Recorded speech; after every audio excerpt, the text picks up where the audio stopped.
জয়রাম বন্ধুরা, আমি রাম ঠাকুরের কথা বই থেকে ষষ্ঠ অধ্যায় প্রথম পরিচ্ছেদ শুরু করছে। কুঞ্জলাল নাগ মহাশয় যেদিন ঠাকুরের দর্শনে আসিয়াছিলেন তার 3-4 দিন পরের কথা। ঠাকুর অসুখ ধীরে ধীরে কমিয়া আসিতেছে। প্রত্যহে একবার কোনো দিন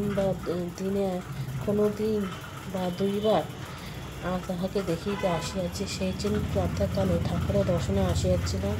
আমি ঠাকুরকে প্রণাম করিয়া উপবেশন করিতেই প্রত্যহবাবু বলিলেন, তোমার একটা শুভ সংবাদ দেই। কাল হইতে মাছ ছাড়িয়া দিয়াছি, 2-4 দিনের মধ্যে আতপ ধরিব। ভাবিয়া দেখিলাম যে আতপ নিরামিষ না খাইলে ইষ্টকর্ম যথাযথভাবে সম্পন্ন করা যায় না। এই কথা বলিয়া মনের উপরে খসেন প্রভাব। আমিষ ও নিরামিষের গুরুতর পার্থক্য, ইহাদি বিষয়ে কয়েকটা বচন উদ্ধার করিয়া লইয়া অতি মনোরম ও হৃদয়গ্রন্থি বক্তৃতা করিলেন। ঠাকুর নীরবত রহিলেন, ভালো মন্দ কিছুই বলিলেন। প্রভাতবাবুর বক্তৃতা আমার উপরে খানিকটা প্রভাব বিস্তার করিলেন। সুতরাং মনে মনে স্থির করিলাম যে ঠাকুরের নিরিবিলি কথাটা একবার জিজ্ঞাসা করিতে হইবে, কিন্তু দিন আর সুযোগ হইল না। পরের দিন বেলা 8টার সময় আবার ঠাকুরের দর্শন করিয়া আসিলাম। একতলায় মতিবাবুর সঙ্গে দেখা হইল। তিনি বলিলেন, প্রভাতবাবু খুব দ্রুত পরিবর্তন হইতেছে বলিয়া মনে হইতেছে। একদিন এদিকে নিরামিষ ধরিয়াছেন, আবার গতকাল হইতে স্বল্প করিয়াও প্রত্যহ 1 অধ্যায় করিয়া ভাগবত পাঠ করিবেন।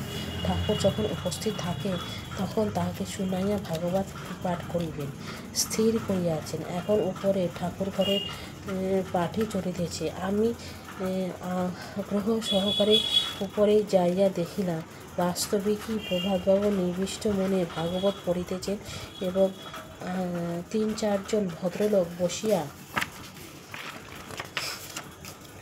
শুনিতেছেন। পূর্বেই বলিয়াছি যে এই ঘরের বাহিরে ছোট একটি ছাদ ছিল। সেই ছাদে দাঁড়ায় এক ভদ্রলোক সিগারেট টানিতেছিলেন। তিনি আমার হাত ধরিয়া দাঁড় করাইলেন এবং বলিলেন যে কাল রাত্রিতে তাহার বাড়িতে চুরি হইয়া গিয়াছে, কিন্তু গয়নাগাটি ও 300 টাকা নগদ লইয়া গেছে। আমাকে জিজ্ঞাসা করিলেন, ঠাকুর থাকিতে আমার এই সর্বনাশ হইল কেন? ভদ্রলোকের দুর্ভাগ্যবশত কথাটা প্রতাপবাবু কানে গিয়াছিল। আর যায় কোথায়? প্রভাতবাবু অগ্নিশর্মা হইয়া উঠিলেন এবং চিৎকার করিয়া ঠাকুরকে বলিলেন, ঠাকুরালী ছাড়িয়া এইবার চৌকিদারি ধরুন, নতুবা ভণ্ডমণ্ডলী হাতে আপনার নিস্তার নেই। তারপর আরম্ভ হইল সেই ভদ্রলোকের পালা। প্রভাতবাবু হয়তো যাহাতে যাচ্ছে তাই করিতে লাগিলেন। ঠাকুর কি দারোয়ান না চৌকিদার? এই যে তাহার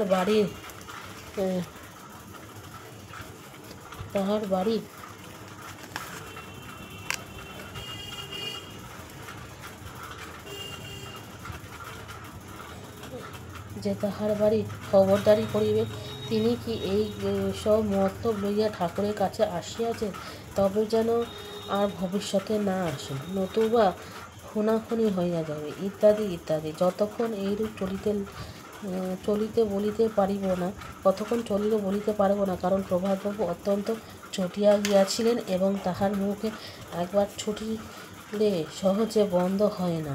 কিন্তু হঠাৎ ঠাকুর প্রভাতবাবুকে জিজ্ঞাসা করিলেন, এইটা পড়তে আছেন কোন অধ্যায়?